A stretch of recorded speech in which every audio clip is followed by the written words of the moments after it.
Indra Kents diperiksa polisi dalam dugaan investasi bodong binomo.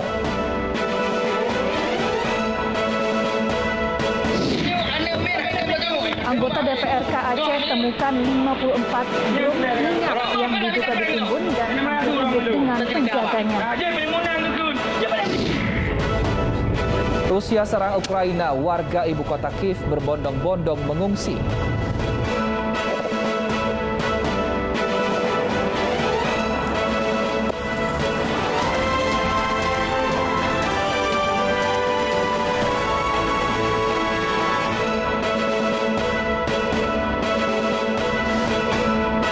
Selamat sore pemirsa, demikian tadi berita pilihan Ainu Sore bersama saya Syafa Atisuryo dan rekan saya Wilson Purba yang akan bergantian menyampaikan informasi selama 2 jam ke depan. Selamat sore Wilson, ada informasi apa saja sebagai pembuka Ainu Sore hari ini? Ya Syafa, kita awali Ainu Sore dengan informasi seorang anggota Dewan Perwakilan Rakyat Kabupaten Aceh Timur yang nyaris adu jotos dengan seorang pemuda di sebuah tempat yang diduga menjadi lokasi penimbunan minyak goreng curah.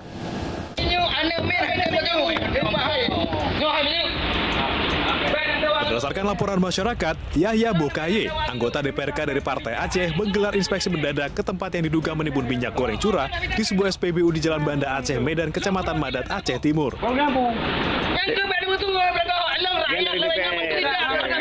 Namun kedatangan Yahya dihadang oleh seorang pemuda yang diduga kuat sebagai pengawas bongkar muat. Keributan terjadi karena Yahya menemukan puluhan drum yang diduga digunakan tempat penampung minyak goreng. Dari masyarakat, benar atau tidak? Ternyata setelah saya sudah sampai di lapangan, saya mengecek kebenaran. Salah satu dari masyarakat sekitar yang mengakui dirinya sebagai pemuda setempat. Dan ada pembongkaran minyak goreng sekitar 54 drum. Tapi yang tinggal hanya 2 drum. Penyalurannya disalurkan kemana? Saya pun tidak lanjutkan pertanyaan. Yang ada sedikit cekcok di lapangan karena salah persepsi mereka kepada saya. Saya kan bukan eksekutor, saya legislator. Cuma mengecek keberadaan informasi yang disampaikan oleh masyarakat. Di lokasi yang sama, anggota Dewan juga menemukan puluhan karung pupuk subsidi. Diduga kuat penyimpanan pupuk ini menyalahi aturan yang berlaku. Selanjutnya, Yahya menyerahkan hasil temuannya ke Polres Aceh Timur untuk ditindaklanjuti. Dari Aceh Timur, Aceh, Ismail Abda, iNews melaporkan. Sebuah minibus menabrak 2 mobil lainnya yang terparkir di bahu jalan Paseban, Senen, Jakarta Pusat pada Kamis pagi. Diduga pengemudi minibus mabuk dan berkendara ugal-ugalan.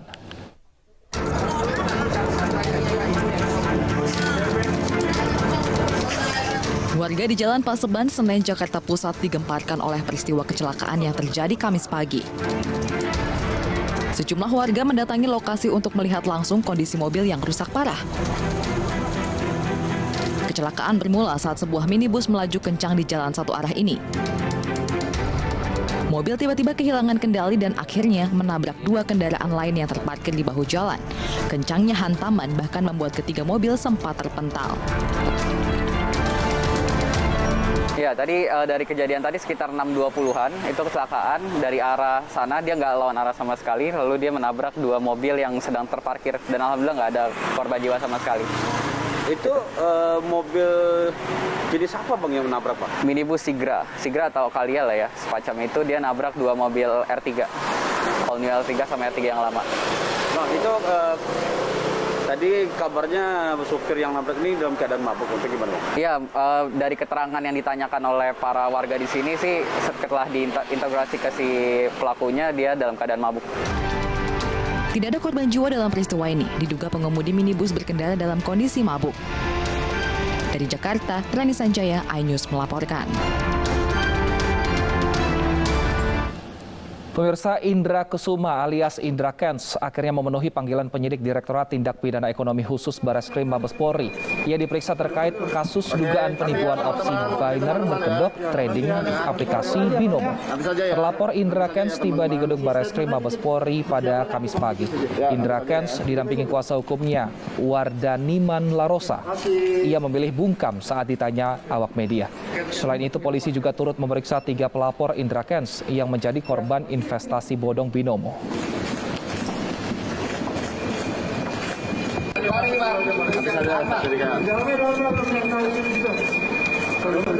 Oke, nanti ya teman-teman, nanti saja ya teman-teman. Masih statement aja, persiapannya apa Bang di situ? Ya, nanti saja ya. Dikit aja Bang. Kini kita menuju ke Mabes Polri untuk mengetahui perkembangan pemeriksaan Indra Kents terkait kasus dugaan penipuan berkedok trading aplikasi Binomo. Sudah ada rekan Nadia Raisa di sana. Selamat sore Nadia, apakah Indra Kents sudah selesai diperiksa dan apakah ada perubahan status terhadap Indra Kents? Ya, Wilson, hingga saat ini Indra Kents masih diperiksa di Bareskrim Polri. Ia memenuhi panggilan penyidik Direktorat Tindak Pidana Ekonomi Khusus Bareskrim Polri dalam kasus dugaan penipuan binary option berkedok trading aplikasi Binomo. Ia sampai di sini pada pukul 13 waktu Indonesia Barat didampingi oleh kuasa hukumnya Wardaniman Larosa. Namun keduanya bungkam untuk diwawancara oleh awak media. Sebenarnya seharusnya Indra Kents ini dijadwalkan untuk memenuhi panggilan Bareskrim Polri pada Jumat 18 Februari lalu, namun ia mangkir. Tetapi menurut kuasa hukumnya, hal tersebut dikarenakan Indra Kents masih menjalani karantina usai dia pulang dari Turki. Dan selain itu juga kasus ini sudah naik ke tingkat penyidikan dan Indra Kents ini diduga melakukan pelanggaran tindak pidana pencucian uang dan juga penyebaran berita bohong. Namun menurut informasi dari Karopenmas Divhumas Polri, yaitu Brigjen Ahmad Ramadan, meskipun status dari perkara ini sudah naik ke tingkat penyidikan, tetapi pemeriksaan Indra Kents pada hari ini masih sesuai kapasitasnya, yaitu sebagai saksi terlapor. Dan selain Indra Kents, di hari yang sama juga ada 3 pelapor yang menjadi korban investasi bodong Binomo yang dipromosikan oleh Indra Kents, yang juga ikut melakukan, ikut diperiksa, dan juga ketiga korban tersebut juga memberikan bukti tambahan atau bukti pelengkap, yaitu berupa rekening koran yang sudah dilegalisir. Dan juga menurut kuasa hukum dari korban Binomo, yaitu Marianus Mendrova, kerugian yang diderita oleh 9 korban yang sudah melapor itu mencapai 3,8 miliar rupiah. Dan diperkirakan jumlah ini masih akan terus bertambah karena korban yang akan ikut melapor juga akan terus bertambah, terutama dari daerah-daerah lain. Ya, Wilson. Baik, terima kasih Nadia Raisa atas laporan Anda dari Bareskrim Polri. Selamat bertugas kembali. Ya, pemirsa, pegiat trading online Indra Kusuma alias Indra Kents dilaporkan oleh para korbannya yang merasa tertipu investasi bodong melalui aplikasi Binomo. Indra Kents sempat mangkir pada panggilan pertama di Polda Sumatera Selatan karena alasan sedang berobat ke Turki.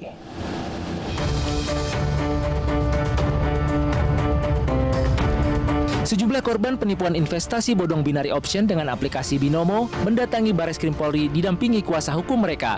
Korban yang berjumlah 6 orang akan diperiksa sebagai saksi untuk terlapor seorang afiliator Indra Kents. Para korban membawa sejumlah barang bukti, mulai dari dokumen, mutasi rekening, bukti transfer, dan sejumlah bukti terkait investasi bodong yang dilaporkan. Sebelumnya, Otoritas Jasa Keuangan menilai jika binary option tidak dapat dikategorikan sebagai perdagangan, apalagi instrumen investasi, melainkan sebuah perjudian. Saat ini kasus dugaan penipuan perdagangan opsi binari melalui platform Binomo yang melibatkan pegiat sosial Indra Kusuma alias Indra Kents telah naik ke tahap penyidikan. Setelah naik ke tahap penyidikan, pria berjuluk Crazy Rich Medan ini akhirnya diperiksa Bareskrim Polri. Mudah-mudahan hari Kamis atau maksimal Jumat kita akan panggil, ini panggil ya bukan undang, kita panggil Saudara Ika sebagai saksi. Kita juga akan memeriksa platformnya, ya platform Binomo tersebut siapa, karena yang tahu sendiri adalah Saudara Ika ya, yang ditelapor itu. Pihak Indra Kents sebelumnya telah meminta maaf melalui akun media sosialnya karena pernah mempromosikan Binomo. Indra Kents dilaporkan oleh para korbannya platform Binomo ke polisi karena merasa tertipu dengan perdagangan binari yang ternyata diduga judi online. Mereka berharap polisi mengusut tuntas kasus dugaan penipuan ini. Dari Jakarta, Tim Liputan iNews melaporkan. Kita ke informasi lainnya, pemirsa, polisi akhirnya menetapkan pasangan suami istri penimbun minyak goreng di Kota Serang, Banten sebagai tersangka. Mereka kedapatan menimbun 9.600 kemasan minyak goreng demi keuntungan pribadi. Setelah pemeriksaan maraton terhadap 5 orang yang diduga terlibat dalam aksi penimbunan minyak goreng di perumahan Bukit Serang Damai, Kecamatan Walantaka, Kota Serang, Banten, polisi akhirnya menetapkan Pasutri, AH, dan RS sebagai tersangka. Mereka terbukti menimbun 9.600 kemasan minyak goreng demi keuntungan pribadi. Modus pelaku adalah mengumpulkan minyak goreng hasil dari keliling wilayah Kota Serang, lalu dikumpulkan, kemudian dijual kembali ke wilayah Jakarta. Kita sudah maraton dan hari ini sudah kita gelar kasusnya naik ke proses penyidikan. Kita akan tetapkan tersangka hasil gelar menyepakati 2 orang sepasang suami istri, kita tetapkan tersangka. Sedang langka di pasaran, minyak goreng justru dijadikan mahar nikah pengantin di Ponorogo. Pasangan pengantin berharap mahar ini bisa menjadi simbol keberkahan dalam mengarungi bahtera rumah tangga.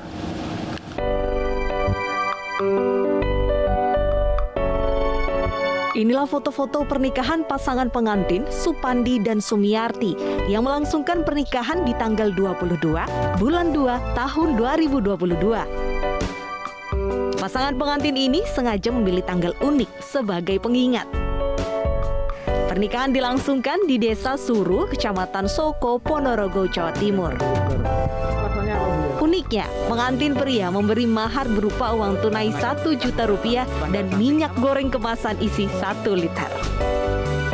Minyak goreng dipilih sebagai mahar karena saat ini keberadaan minyak goreng langka di pasaran.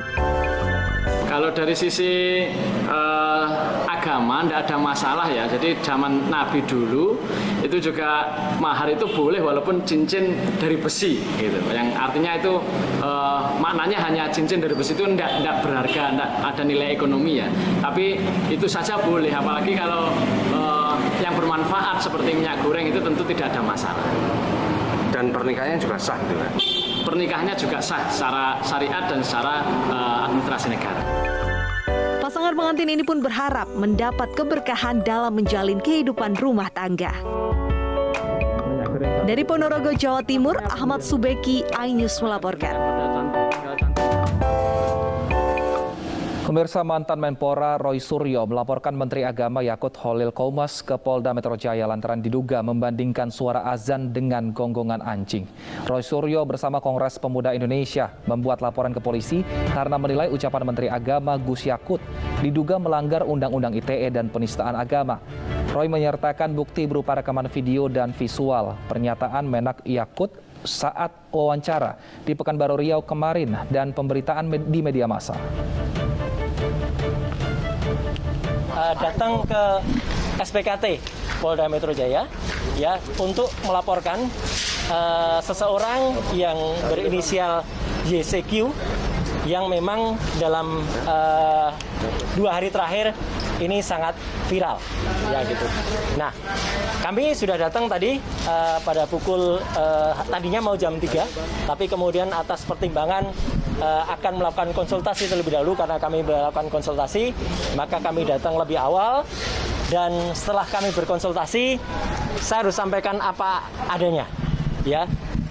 Terus terang saya menyatakan kecewa.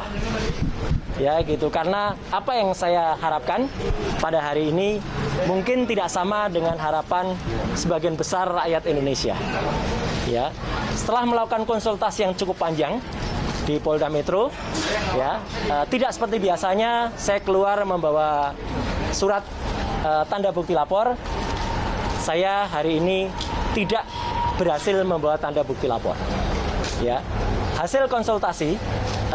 Tadi kami sudah mencoba mengkonsultasi beberapa pasal dengan Pak Fitra Romadoni, dengan beberapa petugas dari kepolisian. Terdapat pertimbangan bahwa kasus ini tidak layak untuk diperiksa di Polda Metro Jaya. Ya. Alasan yang pertama adalah locus delicti. Ya, lokus deliktinya kejadiannya adalah bukan di wilayah hukum Polda Metro Jaya. Ya, memang kejadian itu adalah di Pekanbaru. Ya, gitu. Jadi kejadian ketika yang bersangkutan diwawancara adalah di Pekanbaru. Awalnya saya memang berniat atau berikhtiar untuk melaporkan ini karena apa? Karena semenjak kemarin banyak sekali orang yang mengirimkan video itu ke saya, meminta pendapat saya selaku pengamat teknologi informatika untuk meneliti apakah rekaman itu asli atau tidak. Pernyataan Menteri Agama Yakut Khalil Qaumas terkait aturan pengeras suara di masjid dan musola menjadi polemik. Ia menganalogikan pengeras suara di masjid dengan gonggongan anjing. Kita ini kalau kita hidup dalam satu komplek itu misalnya, kiri, kanan, depan, belakang pelihara anjing semua. Misalnya menggonggong dalam waktu yang bersamaan, kita ini terganggu nggak? Pernyataan Menteri Agama Yakut Khalil Qaumas terkait dengan surat edaran penggunaan pengeras suara di masjid dan musola menuai kecaman. Ditemui usai acara temu ramah bersama tokoh agama seprovinsi Riau, Yakut bicara terkait dengan aturan tersebut. Namun yang menjadi sorotan, Yakut menggunakan gonggongan anjing sebagai analogi gangguan akibat suara masjid dan musola yang terlalu keras. Suara-suara, ya suara-suara ini, apapun suara itu ya, ini harus kita atur supaya tidak menjadi gangguan. Ya, speaker di musola, masjid, monggo dipakai, silahkan dipakai. Tetapi tolong diatur agar tidak ada yang merasa terganggu. Agar niat menggunakan toa, menggunakan speaker sebagai sarana, sebagai wasilah untuk syiar, melakukan syiar tetap bisa dilaksanakan tanpa harus mengganggu mereka yang mungkin tidak sama dengan keyakinan kita. Meski demikian, Yakut mengaku tidak melarang penggunaan pengeras suara di tempat ibadah. Pihaknya hanya mengatur volume pengeras suara agar tidak lebih dari 100 desibel. Namun, pernyataan kontroversial Yakut telah terlanjur menuai kecaman dan kritik dari berbagai pihak. Dari Pekanbaru Riau, tim iNews melaporkan. Rusia serang Ukraina, warga ibu kota Kiev berbondong-bondong mengungsi. Informasi selengkapnya kami hadirkan usai jeda, tetap bersama kami di iNews Sore.